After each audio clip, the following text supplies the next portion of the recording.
ವೀಕ್ಷಕರೇ, ತಮ್ಮೆಲ್ಲರಿಗೂ ಮತ್ತೊಂದು ವಿಡಿಯೋಗೆ ಪ್ರೀತಿಯ ಸ್ವಾಗತ ಸುಸ್ವಾಗತ. IPL RCB prediction. RCB ಹೆಸರು ಜೆರ್ಸಿ ಎರಡು ಬದಲಾಗಿದೆ. ಈ ಬಾರಿ ಗೆಲುವಿನ ಕುದುರೆ ಏರೋದು ಫಿಕ್ಸ್. ಮಾರ್ಚ್ 22ರಿಂದ IPL 2024ರ ಮ್ಯಾಚ್ ಅದ್ದೂರಿಯಾಗಿ ಆರಂಭ ಆಗಲಿದೆ.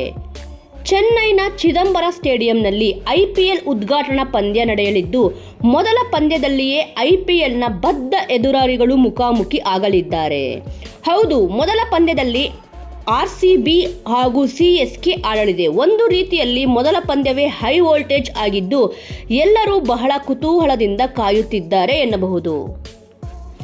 RCB ತಂಡವನ್ನು ಏಪ್ರಿಲ್ 20, 2008ರಂದು ಕರ್ನಾಟಕದ ಬೆಂಗಳೂರಿನಲ್ಲಿ ಮಧ್ಯಾಹ್ನ ಸ್ಥಾಪಿಸಲಾಯಿತು. ತಂಡದ ಜ್ಯೋತಿಷ್ಯ ಚಾರ್ಟ್ ನೋಡಿದಾಗ ಇದನ್ನು ವೃಷಭ ರಾಶಿ ಎನ್ನಲಾಗುತ್ತದೆ. ಅಲ್ಲದೆ ಈ ಸಮಯದಲ್ಲಿ ರಾಶಿಯು ಯಾವ ಮನೆಯಲ್ಲಿ ಯಾವ ಗ್ರಹಗಳಿವೆ ಎಂಬುದರ ಅನುಸಾರ ಭವಿಷ್ಯ ನಿರ್ಧಾರವಾಗುತ್ತದೆ. ಸದ್ಯ ಶನಿ ಮತ್ತು ಕುಂಭ ರಾಶಿಯಲ್ಲಿದೆ. ಹಾಗೆಯೇ ಗುರು ಮೇಷದಲ್ಲಿ ಸಂಚಾರ ಮಾಡುತ್ತಿದೆ.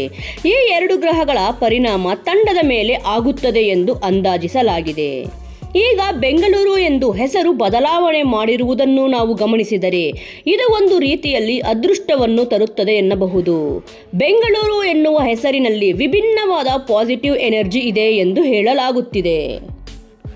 ಹಾಗಾಗಿ ಈ ಹೆಸರು ಅದೃಷ್ಟವನ್ನು ತರುತ್ತದೆ ಎನ್ನಬಹುದು. ನಾವು ಜ್ಯೋತಿಷ್ಯದ ಪ್ರಕಾರ ನೋಡುವುದಾದರೆ ಈ ಬಾರಿ ತಂಡದ ಪರಿಶ್ರಮ ಹಾಗೂ ಹೆಸರು ಬದಲಾವಣೆಯ ಕಾರಣದಿಂದ ಗೆಲುವು ಸಾಧಿಸುವುದು ಸುಲಭವಾಗುತ್ತದೆ ಎಂದು ಅಂದಾಜಿಸಲಾಗಿದೆ.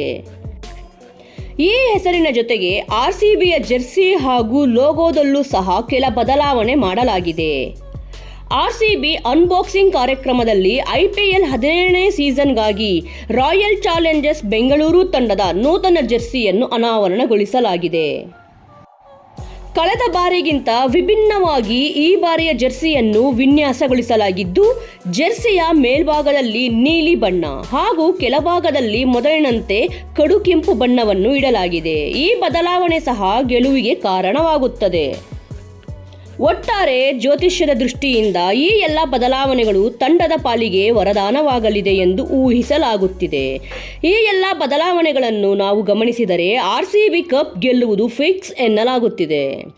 ವೀಕ್ಷಕರೇ, ಇದೇ ರೀತಿಯ ಇನ್ನೂ ಹೆಚ್ಚಿನ ಇಂಟ್ರೆಸ್ಟಿಂಗ್ ವಿಚಾರಗಳನ್ನು ನೋಡಲು ತಪ್ಪದೆ ನಮ್ಮ ಚಾನಲನ್ನು ಸಬ್ಸ್ಕ್ರೈಬ್ ಮಾಡಿಕೊಳ್ಳಿ.